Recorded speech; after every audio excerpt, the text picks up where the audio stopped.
How's she going right there, eh? It's Denis here from Denis Logier Outdoors. Back up at the woodlot. Up here checking my coyote snares. A couple other traps I have set up for mink. And I'm actually up here because I want to break trail. So we had a snowstorm a couple days ago, and I just want to break trail so that the road gets good and frozen and packed down so that I can get in here with the dump trailer and get some more firewood for next year. Right here I'm looking at this here is kind of a swamp bog that we have right at the edge of our lake. We kind of have a little bit of a bridge that we gotta cross here, or causeway I guess. I just set a 330 right there for an otter. There was a fresh set of otter tracks that crossed right across here through this open water. So we'll see. The season's open till the end of the month.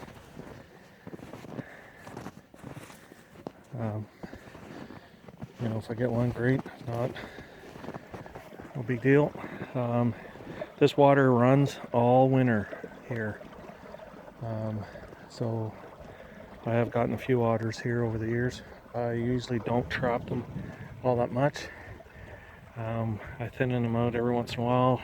We have a bunch of trout in the lake here, so we try to keep the numbers down a little bit. This here's a dead water, and then the main part of the lake's way out that way.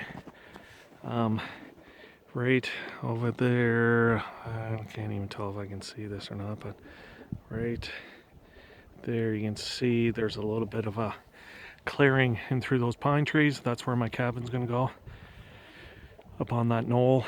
That there's a peninsula, and that's where I'm working on putting my road down to there. Like I said, this is just a big dead water. We have an old cargo trailer or transport trailer right there to store some junk and stuff, and I got a little shack right there, so I can sleep in or hunt out of.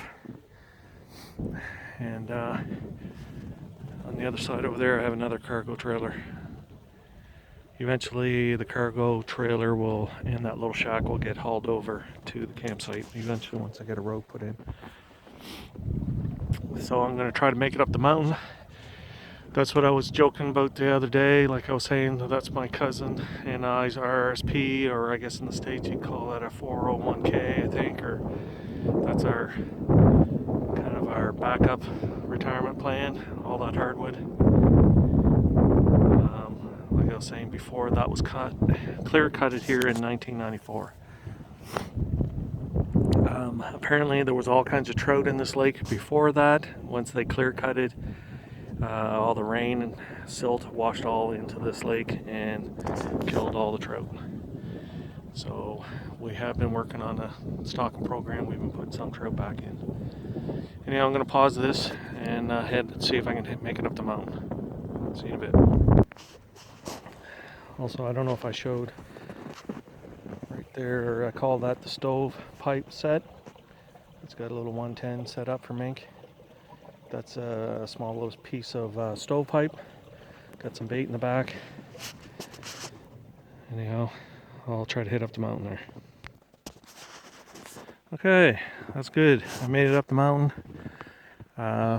We didn't seem to get as much snow up here as we did in town and at home.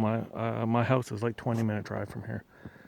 I think we got like 8 inches at the house, and out here there seems to only be about 6, so that's not too bad.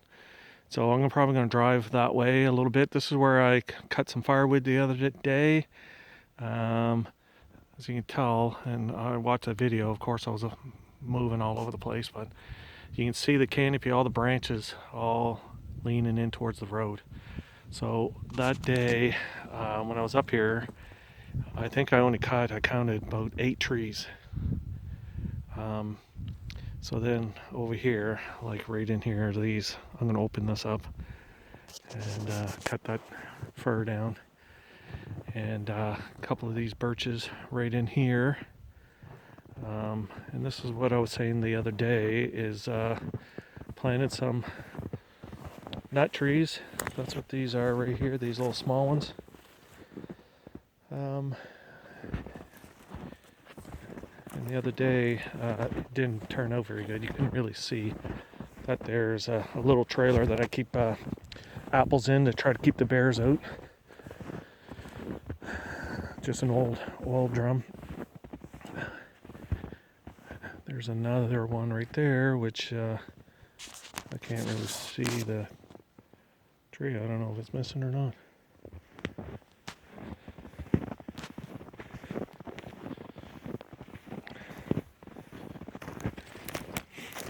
And it's another little small one right there. Anyhow, like I was saying, I wanted to open this up so that I could let the sun in, dry the road out, and and try to let those trees, nut trees and apple trees, do a little bit better. I'll just show you our little food plot here. This is the food plot. Then we got a bunch of, I don't know, about 24 apple trees planted all along. We got these cages around to keep the deer and the moose off of them. The first year we put these little plastic greenhouse little triangular things around them to protect them from the deer. It didn't work here. I guess it worked great because the deer didn't bother them, but then the bears came and chewed the plastic because they're a-holes and killed the trees. They didn't want anything to do with the apple trees at all, but they end up dying anyway because they ripped them all up and just chewed the plastic. You can just barely see the lake through the trees, and like I was saying, the cabin site is just down over that mountain, and then you can see over there there's a little low spot. That's where we're going to put another pond.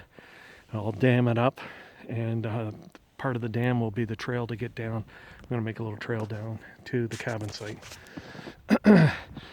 That is, we call that the doll house. That is one of our deer stands. We're going to board and batten it with cedar this year. We never got around to it, and we just had tar paper around it, and then the bears ripped all that off. So anyhow, we get our bear license every year. My cousin and I. Here in New Brunswick, you're allowed 2 bears per season. Just trying to get up here. This is the pond. It's not a very big pond. And as you can tell, the mountain, there's actually like a valley coming right through there, all water. We have a spring running there. There's another little spring that trickles in there, and there's another one that comes from way up there, goes in. We actually bypass that one for now. It doesn't run in here. We just have it ditched in right where those 2 birch trees fell in that I gotta rip out. You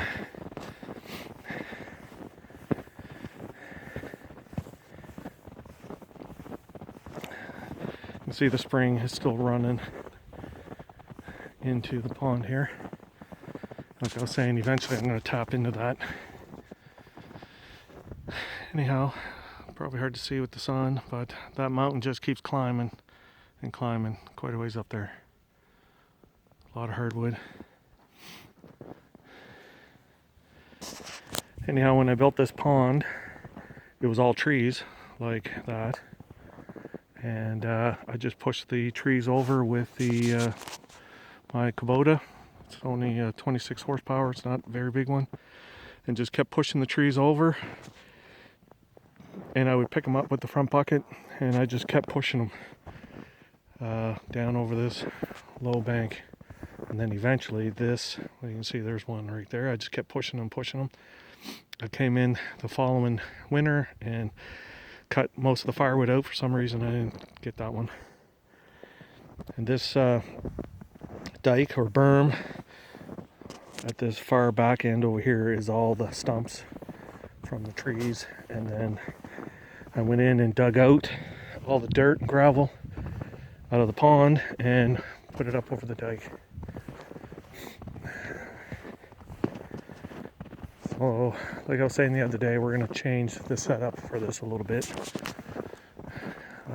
After talking with a few other guys who have ponds, we didn't do it right. Learn, I guess. So, these birch trees, I'm going to cut them off. Probably do that this winter, and I'm going to leave them a little higher so I can get in here and dump a bunch of dirt to widen the berm up on this side.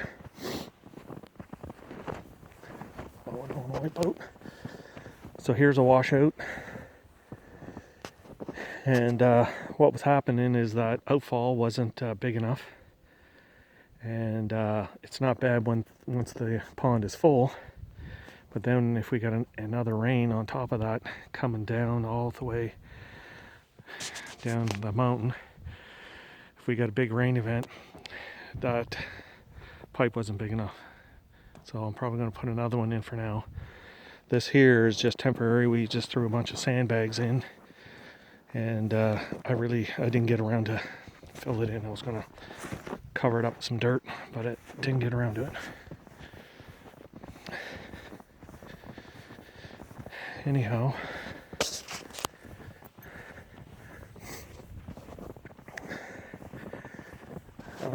like I was saying, the water used to run right in here from this little stream, but I dammed it up so the majority of it would run and just bypass altogether.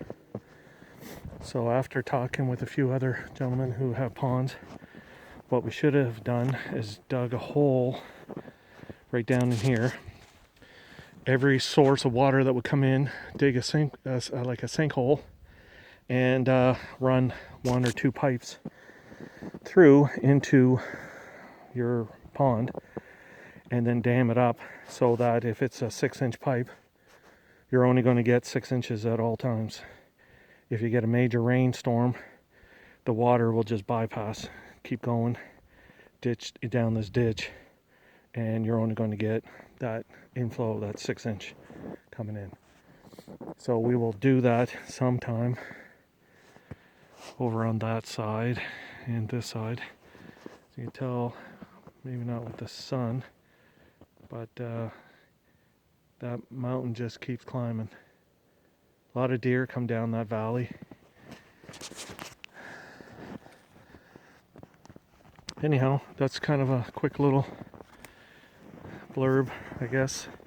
Any water that would come from this pond and bypass around these little streams eventually heads down just onto the other side of this little cabin over there, that little low spot that drops off. And like I was saying, over on that end, I'm going to dam it off, and I'll have an outlet pipe on that end, and all of this water right now actually runs down along the road and actually hits my cabin road. So I wanted to have it run through this dam down to the lake, and worst case scenario, if it does get too much water in that pond, it will go down the roadway. Anyhow, that's the plan. Kind of a view of the lake, bigger part of the lake.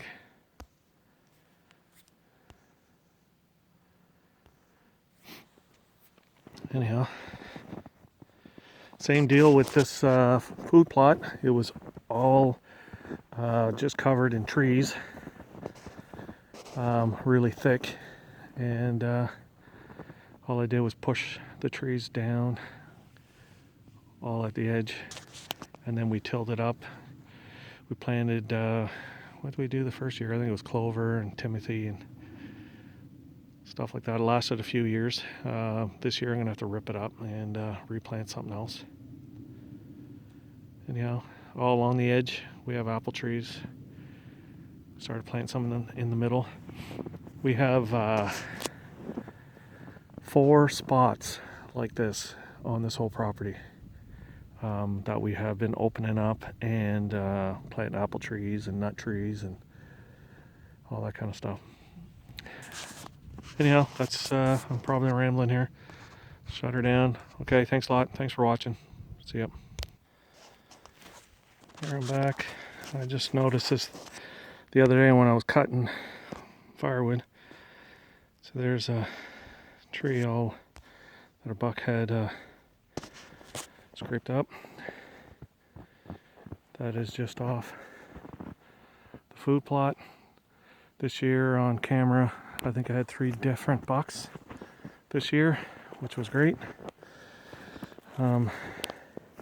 Usually we'll have deer activity for a little bit, and then the bears come in and chase them off, and then they're gone until the bears go and hibernate. So this year, I think from thinning some bears out, we didn't seem to have the activity this year with the bears, so that was great.